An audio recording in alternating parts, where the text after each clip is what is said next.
Soft radio static. The hum of an engine. Wind rushing past. Protagonist narration. I wasn't supposed to be here. It was just a wrong turn. A missed exit on an empty highway. And now I don't know if I'll ever leave. Thunder rumbles. The car sputters to a stop. The protagonist, let's call him Ethan, is a road tripper passing through middle-of-nowhere countryside. He's running low on gas when he stumbles upon a quaint town with a sign that simply says, "Welcome." No name, no population count.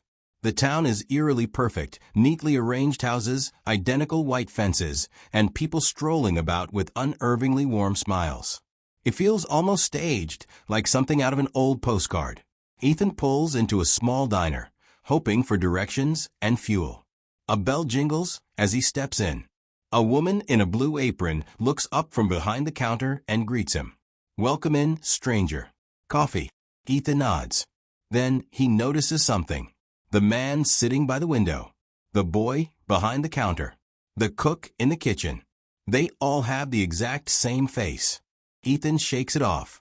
Maybe they're related? Small towns can be like that, right? He sips his coffee and asks about the nearest gas station. The waitress tilts her head, confused. "You just got here," she says. "Why leave so soon?" Something about her tone makes his skin crawl. Ethan decides to explore a little, hoping to find answers. The town's layout is strange.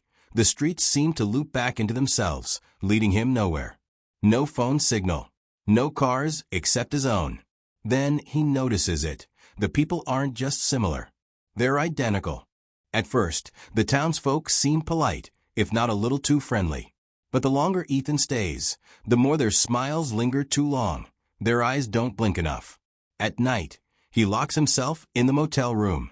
But from his window, he sees them, standing in the streets, silent, watching. A knock at his door.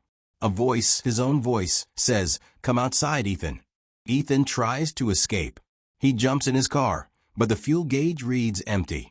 He runs instead, sprinting toward the outskirts. But every road loops back into town. And then, he sees himself. A perfect copy of him standing among the townsfolk, smiling, beckoning. "I told you," the waitress says, stepping beside him. "You just got here. Why leave so soon?" Ethan stares in horror as his reflection blinks, in unison with the others. His face shifting, becoming one of them. His last thought before the darkness takes over. Maybe I was never supposed to leave.